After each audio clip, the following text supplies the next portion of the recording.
잘 지내셨어요? 제가 월요일날 새벽에 이렇게 추울 수도 있는 거로구나 싶은 강추위 속에 저희 두 사람만 따뜻한 남쪽 나라로 가게 돼서 몹시 미안하더라고요. 하이티는 뭐 요즘 겨울이라서 기온이 낮습니다. 낮아서 낮 최고 90도, 밤 최저 70도쯤 되거든요. 여름에 비하면 뭐 상당히 쾌적한 날씨여서 보내는 3일 동안 정말 여러분들한테 미안했어요. 그래도 제가 또 올라오니까 따뜻해지더라고요. 그래서 이게 제가 여기 있어야 되는 거 아닌가 이런 생각했고요. 건축 문제도 지금 잘 상의를 했고요. 또 고아원 의료 지원 문제 지금 해서 이번에 아이 하나 또 수술시키고 하는 일들을 마무리를 짓고 왔습니다. 하나님께서 원하시는 일 위해서 계속해서 기도해 주시고 하나님의 은혜가 우리가 하는 사역 가운데 오직 하나님만이 드러나는 그런 은혜가 있기를 원합니다. 사람이 다 누구나 다 자기 입장에서 사람은 생각을 하거든요. 사람 누구나 그렇죠. 뭐 일단 내 입장에서 또는 내가 하고 있는 일이 틀렸지만 난 한다 이러는 사람은 더러는 있어요. 더러는 있지만 사실은 자기 생각이 이게 옳다 이런 생각 갖고 하고요. 그래서 그걸 주관적이다 이렇게 얘기를 하고 모든 사람이 인정을 할 때 그걸 우리가 객관적이다 이런 생각을 하거든요. 이야기를 하는데 주관적인 생각과 객관적인 평가 사이에 차이가 있으면 그러면 그걸 우리가 다른 말로 이야기할 때 착각한다 이렇게 얘기합니다. 아브라함이 그 아내 사레를 엄청 예쁘다고 생각을 했어요. 사실 그랬던 것 같아요. 그래서 가는 것보다 뭐 왕들이 탐을 낼 정도였다 성경이 그렇게 기록하고 있거든요. 근데 여러분 아세요? 아브라함이 그 가나안에 왔다가 가뭄을 피해서 애굽에 갔습니다. 이게 몇 년 됐는지 모르는 때예요. 사실은 그렇게 따지면 사라가 애굽에 이집트에 갔을 때의 나이가 60세 후반의 할머니였다는 거예요. 가나안의 아비멜렉을 만나서 자기 누이라고 아브라함이 사레를 소개했을 때의 나이가 70대 중후반이었다 이렇게 이야기합니다. 그러니까 뭐 아브라함은 이 마누라라고 그러면 내 목숨이 위태할 정도로 경국지색의 미모를 우리 마누라 가졌다 이렇게 생각을 하겠지만 여러분 생각을 해보면 60세 후반, 70세 후반의 할머니란 말씀이에요. 그러니까 내 목숨을 물론 뭐 여러 가지 반론도 있겠지만 내 부인입니다 이러면 내 목숨을 다 나를 죽여가면서까지 뺏어갈 그럴 절세 비인의 젊고 아리따운 그런 모습은 아니었다는 거죠. 그러니까 잘못 생각한 거죠 사실은. 그러니까 사물에나 어떤 현상을 실제와 다르게 생각하는 걸 착각이라고 이야기한다면 사실은 아브라함이 갖고 있던 착각의 하나였다 이렇게 이야기해도 과언이 아닙니다. 이스라엘 백성들이 광야로 나왔죠. 이집트를 떠나서 광야로 나왔어요. 가나안을 목적지로 삼고 갑니다. 가나안을 일컬어서 젖과 꿀이 흐르는 땅이라고 이야기했어요. 이스라엘 백성들은 가는 길도 꽃길일 거라고 생각을 했습니다. 물이 없거나 물이 쓰거나 또는 먹을 것이 없는 상황을 처음부터 예상하지 않았어요. 그래서 가면 된다, 간다 이런 생각만 했죠. 그러다가 큰 오류를 범합니다. 이스라엘 백성들은 하나님이 아무런 장애도 만들지 않을 것이라는 착각을 했어요. 그러나 여러분 하나님의 의중 가운데는 훈련 과정도 있었습니다. 선택하게 하시고 순종하게 하시죠. 그런데 편안한 삶이 아니라 단련되어서 단단해져가는 삶을 요구하시는데 광야에서 백성들은 평안한 삶을 추구했어요. 그냥 못 씹고 편안하게. 그러니까 하나님께서는 완전한 순종을 요구하시는데 백성들은 적당히 자기 욕망에 맞추려고 했고요. 하나님께서는 다른 신을 섬기지 말라고 하셨는데 백성들은 눈에 보이지 않으니까 눈에 보이는 신에 매달립니다. 그러니까 눈에 보이는 것에 힘이 있다고 믿는 착각이 이스라엘 징계의 한 원인이 됐어요. 우리는 일이 일사천리로 잘 되거나 전보다 좋아지는 일이 많거나 요즘은 뭐 어려움보다 그냥 순풍에 돛단지 한다거나 내가 기대했던 것만큼 또는 그보다 잘 이루어진다거나 하면 흔히 예수를 믿는 사람들은 하나님이 도우셨다라고 이야기해요. 그러면서 한편으로는 내가 얼마나 이걸 위해서 애쓰고 노력했는데 안 되겠냐는 나중심의 생각도 사실은 그 안에 갖고 있습니다.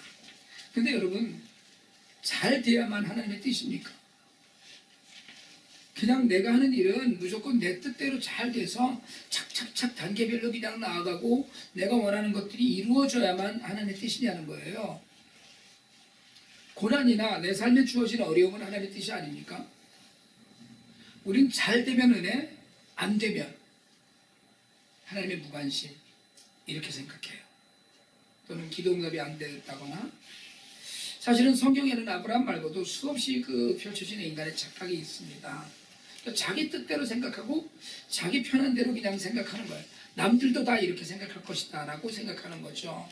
예수님에 관한 기록이 있죠, 성경에는. 그런데 예수님은 출생한 이후에 공생에 나타나시기까지의 기록이 12살 때 예루살렘 성전 가신 것 외에는 없습니다. 출생 기록이 있고 30살의 기록이 있어요. 근데 중간에 12살 때 예루살렘 성전을 가셨어요. 이 기록만 딱 있습니다. 그런데 예루살렘의 성전에 가서 제사를 드리고 돌아가면서 그땐 뭐 워낙에 한국 추석 귀향하듯이 사람들이 6월절 제사를 드리러 예루살렘에 모였다가 다시 또 갈릴리로 돌아가는 그 와중에 길에 사람들이 엄청 많은 거예요. 동네 사람들이 집단으로 이동을 하기도 했고요. 또 가는 길이 며칠 걸리니까 여러 사람들이 늘 몰려서 다니니까 부모가 예수가 그 일행 틈에 있을 거라고 생각했어요. 동네 애들이 막 떠들면서 다 가고 하는 길 가운데 어딘가에 있을 거라고 생각합니다. 예수를 데리고 가고 있다. 하루가 지나서 알았어요. 예수가 없다는 걸. 착각한 거예요. 늘 있다고. 여러분, 우리가 그런 착각을 합니다. 내가 마음대로 막 가는데 예수님이 나와 동행하고 계신다고 착각을 해요. 어느 순간에 가서 보면 예수님이 계시지 않아요. 예수 없이 그냥 우리끼리만 간 거예요. 나만 간 거예요. 그리고 착각해서 깨어난 게 하루 지나서였기 때문에 결국 돌아가서 사흘 만에 예수를 다시 만났죠. 어린 예수는 그나마 그냥 부모랑 헤어졌던 장소인 성전에 있었으니까 만났지. 만약에 예수도 부모님 어디 가셨어라고 찾아 나섰으면 미화되는 거죠. 이게 결국은. 착각은 그래서 삶의 유형 무형의 손실을 가져옵니다. 잘못된 결과를 빚어요. 잘못 생각해서 실수나 실패 이런 것들을 많이 얻게 되는데 착각하는 데서 많이 옵니다. 사실은 이렇게 남 얘기하듯이 얘기하지만 저도 사실은 그런 착각을 많이 하고 살기는 해요. 저는 제가 생각에 제가 꽤 괜찮은 사람이라고 생각을 하거든요. 여러분도 그렇게 생각하세요? 전혀 아닌 것 같은. 아니, 제가 괜찮지 않아요? 억지를 마지 못해서 이거 다시 목회를 계속 해야 되는지를 심각하게 생각해야 되는 상황이네. 아니, 아니라는 건데 지금 그러면? 괜찮다는 나 혼자만 생각하는 거예요. 지금 이렇게. 나는 그래도 내가 괜찮은 사람이야 이렇게 생각하는데, 심지어는 하은 청년들도 전혀 얼굴의 표정 하나 바뀌지 않고 있는 거예요. 무슨 소리야 지금? 여러분, 저는 제가 하나님 심신한 종이 되겠다고 해서 목사가 됐어요. 콜링이 있었지만 결단은 가족 동의에 따른 제 몫이거든요. 제가 목사하고 가난한 사람들에 대해서 큰 관심을 갖고 있고, 그래서 모든 사람들이 저를 존경하지 않아요. 사실은. 여러분, 제가 좋은 일을 하고 있기 때문에 다 나를 좋아할 거라는 건 착각이에요. 내가 하는 일이 옳기 때문에 누구나 나를 도와야 된다는 건 다 착각이에요. 이거 착각이에요.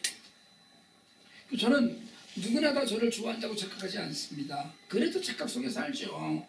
나는 아주 잘하는 것 같고, 내가 하는 일은 늘 옳은 것 같고, 나는 하나님 마음에 꼭 합한 일만 하는 사람 같고, 그런 착각을 해요. 그건 정말 착각이에요. 여러분 자신 한번 돌아보세요. 여러분이 하고 있는 모든 일들은 스스로 하나님도 좋아하실 거라는 생각하면서 살아요. 그 사람들은 많이 착각하면서 살고 있습니다. 제가 개척 목사가 돼서 개척을 하고 하나님의 일꾼이 되면 제가 하는 모든 일은 하나님께서 책임지시고 뒤를 봐주신다고 생각했거든요. 근데 그건 믿음이 아니고 사실은 제 생각이에요. 그냥. 여러분, 하나님 나라의 일도 저절로 되는 일은 전혀 없습니다. 전 제가 개척을 해서 딱 교회 간판 하나 걸고 교회 문을 열고 있으면 한 번에 수천 명이 모이는 건 줄 알았어요. 사실은 하나님 일을 하는데, 근데 때때로 저는 제가 하나님의 뜻이라고 믿는 것이 제 인간적인 착각이구나, 이걸 자꾸 깨닫게 되는 거예요. 아, 이게 하나님이 이렇게 하신 게 아니었구나, 이건 하나님의 뜻이 아니었구나, 이런 생각을 자꾸 깨닫게 돼요. 제가 하는 일 무조건 다 도와야 된다. 아, 내가 옳은 일을 하는데 내가 IT 간다고 다 도와야죠. 내가 정말 옳은 일을 하잖아요. 근데 그렇지 않아요. 여러분, 우리가 꼭 믿어야 할 것, 우리가 꼭 믿어야 될 건 하나님이 사랑하고 계시다는 걸 믿어야 됩니다. 하나님은 반듯하게 우리가 하나님 앞에 서기를 늘 바라고 계셔요. 그리고 하나님은 늘 그냥 우리랑 가까이 있고 싶어 하셔요. 그건 사실이에요. 정말 그 말씀 안에 있는 진리고요. 그러면서 하나님 나라의 복을 누리기를 진실로 원하고 계셔요. 얼마나 우리를 끔찍히 사랑하시면 아들을 십자가에 못 박으셨겠어요. 근데 우리는 착각해요. 그게 하나님의 사랑 때문이라인 건데, 우리는 내가 뭔가를 좀 하기 때문에 그나마 하나님이 그래도 나를 이만큼 뒷배를 봐주고 계신다, 이런 식으로 생각을 합니다. 내가 착해서 하나님께서 우리를 택하신 것처럼 그렇게 착각을 해요. 여러분, 우리가 하나님을 믿는다는 걸 믿음이잖아요, 그냥. 근데 믿음을 갖고 나면 하나님의 크신 능력이, 전지전능한 능력이 우리에게 전이 되는 것처럼 착각을 합니다. 그래서 우리는 하나님을 믿기 때문에 뭐든지 다 할 수 있다는 착각을 해요. 여러분, 사람들은 흔히 교회가 진리와 아무 관계없이 기적을 베푸는 공간이기를 희망합니다. 그래서 교회 나가면 뭐든지 다 해결이 되는 것처럼 생각을 해요. 그래서 교회는 그런 일에 기대서 외형적인 도약을 꿈꿉니다. 특별히 병 고치고 죽은 사람을 살아나는 기적이 일어났다고 해서 사람들이 하나님의 능력이 임했다고 이야기하거든요. 여러분, 사람이 병 고침을 받고 병이 낫고 그리고 죽은 사람이 살아났다고 해서 하나님이 계신 게 아닙니다. 그럼 절대 그 영적인 분별을 해야 돼요. 그래서 우리 고린도후서 11장 14절에서 사단도 자기를 광명의 천사로 가장하느니라, 이렇게 얘기하거든요. 사탄도 우리 안에서 정말 광명의 천사처럼 행동한다는 거예요. 교묘하다는 얘기죠. 그러니까 교회 안에서 일어나는 모든 일, 죽은 사람이 일어나는 기적이라고 해도 하나님과 아무 상관없을 수 있다는 얘기예요. 복음이 뭡니까? 복음은 진리거든요. 그럼 우리가 뭘로 증거할 수 있느냐? 하나님이 계시다는 걸. 삶으로 증거하는 거라는 거예요. 삶으로. 진리에 순종하는 삶이 하나님의 능력이고 구원받은 자의 삶이어야 합니다. 그래서 주님은 마태복음 10장 15절에서 거짓 선지자들을 조심하라 그러셨거든요. 거짓 선지자들이 양의 옷을 입고 성도들에게 오지만 그 속에는 이리가 들어있다, 이렇게 말씀하셨어요. 여러분, 겉으로 선한 것이 다 선한 것이 아니에요. 진실로 하나님 말씀 안에서 사는 삶의 열매가 있는지 봐야 됩니다. 그래서 요한 사도도 심지어는 요한 1서 4장 1절에서 그렇게 얘기하죠. 사랑하는 자들아, 영을 다 믿지 말고 오직 영들이 하나님께 속하였나 시험하라. 많은 거짓 선지자가 세상에 왔습니다, 이렇게 얘기합니다. 여러분, 사람들은 기적이 일어나면 하나님의 일이라고 착각해요. 하나님의 일일 수도 있어요. 그러나 다 하나님의 역사가 아닙니다. 그래서 분별하라는 거예요. 영적인 일에 더 착각이 많아요. 그래서 많은 사람들이 맹신하고 광신적으로, 아주 열광적으로 모이는 교회가 이단이 되고 사탄의 집단이 되어가는 일이 왕왕 있어요. 세상을 이루면서 우리는 뭔가 이루면서 삽니다. 그리고 그걸 우리가 하나님이 주신 축복이라고 그러거든요. 그런 언어로 포장을 해요.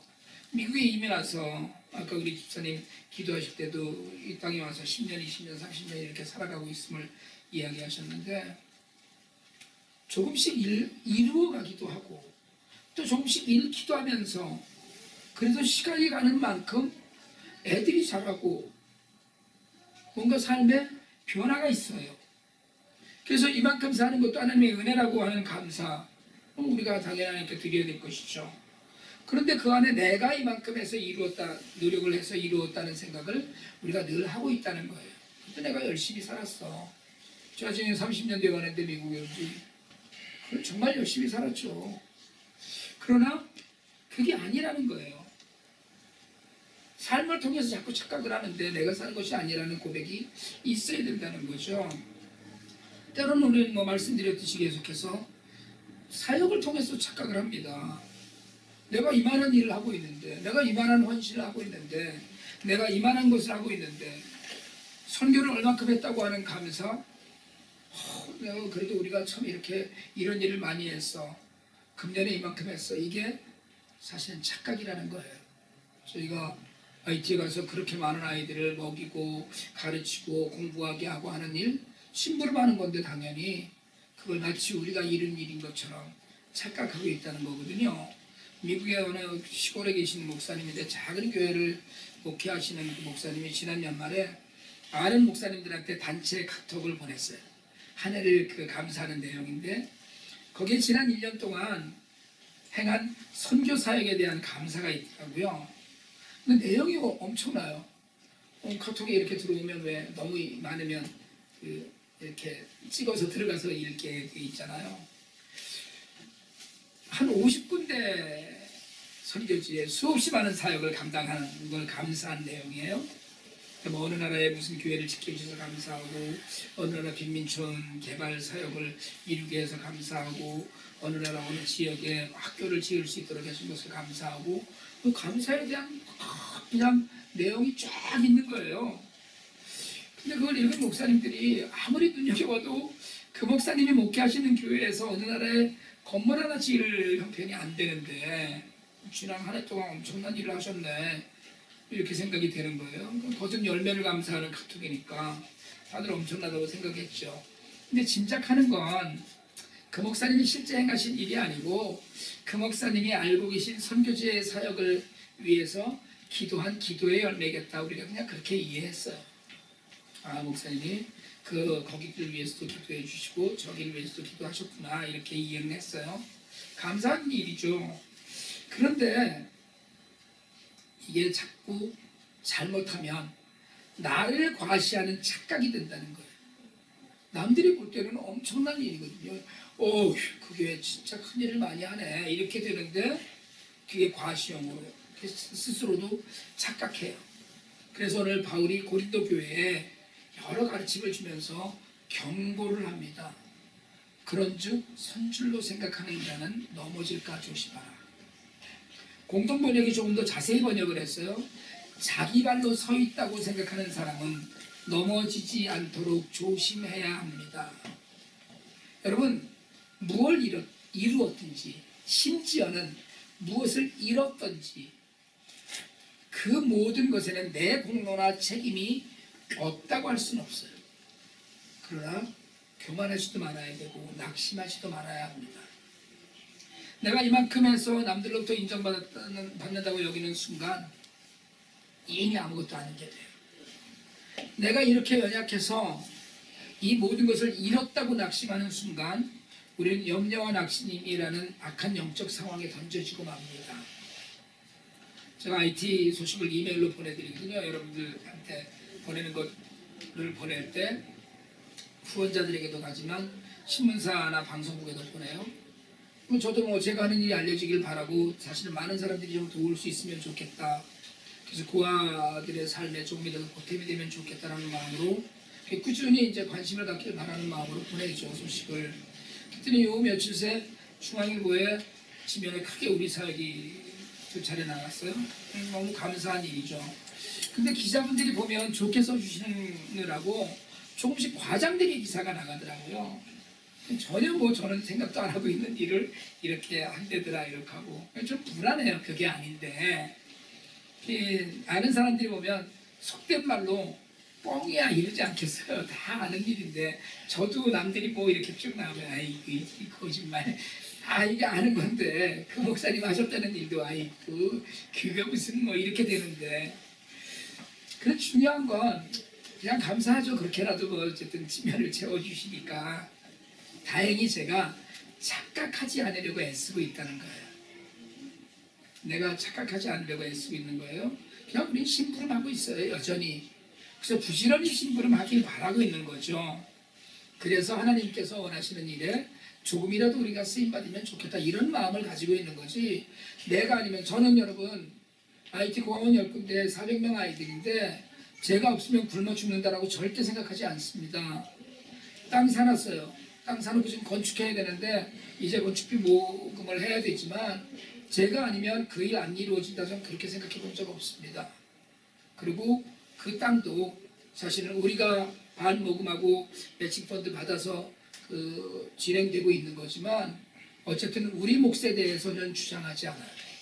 그래서 이미 그 땅에 등록하는 것도 탕 목사님이 지금 하고 계신 미파라는 단체 이름으로 등록을 했고 저는 무슨 소유권이나 제 기득권이나 이런 거 전혀 주장하고 싶은 마음도 없어요. 심부름 시켜주시는 데까지 심부름하고 끝나면 끝나는 거라고 생각하거든요. 두 발로 섰다고 생각하는 순간에 넘어질 걸 조심하라는 건 우리 힘으로 뭔가 내 힘으로 했다라고 하는 순간 망한다는 이야기예요. 여러분 예수님의 제자들이 둘씩 파송을 받아서 아울리치를 나갔습니다. 전도도 하고 그러러 나갔어요. 동네만 다 돌아다녔습니다. 둘씩 나갈 때 성령의 권능으로 둘이 가서 병든 사람을 놓고 기도하니까 병이 나가는 거예요. 낫는 거예요. 귀신을 내쫓았는데 귀신아 물러가라 딱 이랬더니 동네에 귀신 들린 사람이 있었는데 귀신이 달아나는 거예요. 제자들이 돌아와갖고 막 예수님 앞에서 자랑을 하고 마치 무용담처럼 이야기하고 이러고 그러고 돌아왔어요. 제자들이 그렇게 하고 돌아온 이후에 예수님이 변화산에 오르셔서 베드로와 요한과 야고보를 데리고 산에 올라가셨는데 그 사이에 남아있는 제자들에게 귀신 들린 아이를 데리고 아버지가 왔습니다. 얘 좀 귀신 좀 내쫓아 주시오. 근데 제자들이 귀신 안 물러가는데 안 물러가는 거예요. 해봤는데 다 경험했거든요. 내가 조금 전에 저쪽 동네 가서 귀신 여러 내쫓았거든요. 그런데 이게 안 되는 거예요. 주님이 내려오셨어요. 산에서 예수님 앞에 아버지가 얘를 좀 고쳐달라고 하니까 예수님이 고쳐주셨어요. 제자들이 묻습니다. 왜 우리는 못했습니까? 아까는 됐는데요. 지난번에 우리 아울리치 나갔을 때 다 했는데요. 그때 주님이 두 가지를 말씀하셨어요. 마가복음에서 기도 외에 이런 일과 나가지 못하는 다 얘기하셨고 마태복음에서 너희 믿음이 부족한 때문이라고 얘기하셨어요. 무슨 얘기냐? 여러분 제자들은 이미 경험을 했어요. 그러니까 그까지 귀신 내쫓는 것쯤은 내 힘으로 할 수 있다고 착각했어요. 착각한 거예요. 여러분 믿음은 자동으로 되지 않습니다. 믿음은 열심히 그 안에서 살려고 노력하면서 하는 거예요. 내가 한번 믿었기 때문에 오케이 난 끝났어 이제 이게 아니라는 거예요. 늘 믿음 안에 계속 있으려는 그러니까 사실은 제자들 입장에서 믿음을 갖고 기도하고 귀신을 내쫓아야 되는데 해봤으니까 아직 데려오셔 내가 귀신 열 들어간 것들 내가 내쫓았어 착각했다는 거예요. 여러분 기적은 뭡니까? 기적은 귀신이 내쫓겨가는 게 기적이 아니에요. 지금 오늘 여기서 병든 자가 일어나는 게 기적이 아닙니다. 그래서 사도 요한은 요한복음에서 모두 다 표적이라고 얘기해요. 사인이라고 얘기해요. 그걸 미러클이라고 얘기하지 않았습니다. 그럼 뭐가 기적입니까? 사실은 오늘 내가 예수를 바로 믿고 있는 것 이게 기적입니다. 내가 하나님 말 앞에 말씀대로 사는 게 기적이에요. 내 힘이 아닌 주님의 힘으로 사는 게 기적입니다. 오늘 내가 지금 이 내 모습 여러분 옆에 분들 보시면 이게 다 기적이에요. 여러분들이 보고 계신 임덕희 집사님 늘 저더러 그러거든요. 저 목사님만 보면 자기는 기적을 보고 있는데 진짜 아주 그냥 어떻게 목사가 다 되셨어? 이러면 이 하나님 기적이라고 그러거든요. 여러분 이게 기적이에요. 그렇게 사는 게 기적이에요. 제가 혹시 이번 주에 가서 무슨 약 먹고 다음 주에 키가 한 20cm쯤 커서 왔다 이게 기적이 아니라니까요. 우리 안에 기적은 그거예요. 여러분 이걸 내가 믿고 있는 것이 기적이다라고 생각하는 사람은 겸손합니다. 왜요? 내 힘으로 한 게 아니니까. 내 힘으로 이룬 것, 내가 이룬 것이 없다는 고백을 하고 또 하시길 바랍니다. 하나님께서 해주실 일을 기대하게 돼요. 그러면 착각해서 내가 이루었다고 하는 날 넘어져요. 아니 내가 했어 그래도 내가 그 정도 했지. 그럼 그게 제일 무서운 일이에요. 그럼 가장 큰 염려가 뭔지 아세요? 구원에 관한 착각이에요. 한국교회가 가장 잘 쓰는 말 중에 구원의 확신이라는 말이 있습니다. 구원의 확신이 있느냐라고 물어요. 여러분 앞으로 이런 단어는 될 수 있으면 쓰지 마시길 바랍니다. 누가 주는 확신입니까? 이 확신이. 구원의 확신이 있느냐라고 할 때 그 단어 안에 있는 내용은 뭐냐면 내가 구원받았다는 내 확신이 있느냐는 거예요. 마음으로 믿어 의에 이른다는 말씀을 빙자해서 자기 최면에 빠지는 게 구원의 확신입니다.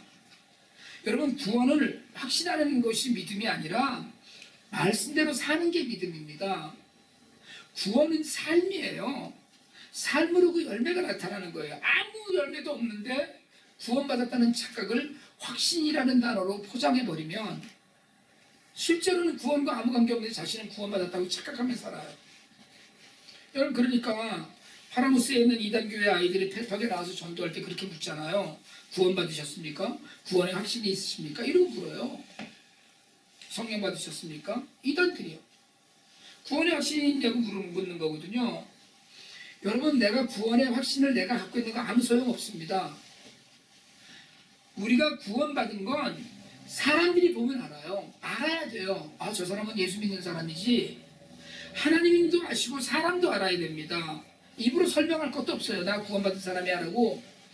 제가 미국에서 너무 감동받았던 건 미국 할머니들이나 이런 사람들은 너 예수 믿느냐 그러면 나는 I'm a born again Christian 이렇게 얘기해요. 내가 거듭난 그리스도인이다. 미국 사람들 이게 확실합니다. 나는 거듭난 그리스도인이다. 아니다. 이걸 확실하게 주장해요. 여러분 그런데 삶이 개판이면 아니죠. 그거는 아이고 사는가 보니까 교회 백날 나가도 사탄이 기뻐하시겠습니다. 이거 끝나는 거죠. 당신 사는 걸 보니까 그게 진짜 생명 있는 교회군요. 이렇게 돼야 된다는 얘기거든요. 여러분 믿음은 자동으로 업데이트되는 소프트웨어가 아닙니다. 믿음은 열심히 노력하는 진실한 삶이에요. 순종은 저절로 되는 게 아니잖아요. 노력이죠. 그러니까 삶은 전혀 아니면서 구원받았다고 확신하면 구원받은 것 같은 착각이 든다는 거예요. 이게 제일 무서운 착각이에요. 절대 착각하지 말아야 될 일입니다. 언제나 무슨 일이든지 내가 이만큼 이뤘다는 착각 외에 정말 내가 구원받았는 나는 여러분들이 다 구원의 은혜 안에 계신 줄 믿습니다. 삶으로 보여야 돼요. 하나님 앞에서 겸손하지 않으면 우리도 넘어져요. 구원받은 삶을 열심히 사는 사람일지라도 사실은 오늘 바울이 고린도 교회에 안 믿는 사람들에게 하는 얘기가 아니거든요. 그런데 이루었다고 생각하면 넘어질 거를 염려하라고 했던 건 사탄이 우리가 넘어지기를 학수고대 한다는 거예요. 여러분 내 믿음을 장담하지 마시고 더 겸손하고 더 말씀을 묵상하고 더 예배 열심히고 더 말씀을 들으시길 바랍니다. 강풍이 불 때는 다 바짝 엎드리잖아요. 넘어지지 않으려고 그러는 거거든요. 여러분 낮아지면 절대로 안 넘어집니다. 바닥에 붙어있는데 뭐 넘어질 게 뭐 있겠어요. 바람 붙다고 넘어지고 쓰러지는 것 스스로 높다고 뻐겨서 그런 거예요. 높은 곳에 있다고 스스로 여길 때 바람에 넘어지고 사탄의 입김에 쓰러지고 맙니다. 요즘 우리가 하고 있는 1년 1독에도 여러분 깊이 좀 빠져보시고요. 하루 15분 하나님께 드리는 것때 그것도 드리지 못하면서 하나님의 자녀이고 예수님의 제자라고 하는 건 착각이에요. 그러니까 성경 1년 1독 이게 중요한 게 아니고 내가 정한 시간에 하나님의 말씀을 정한 것처럼 읽는 이것이 우리가 하나님께 드릴 수 있는 시간이거든요. 하나님이 우리가 원하시는 건 시간인데 시간을 드릴 수 있는 방법 중에 하나거든요.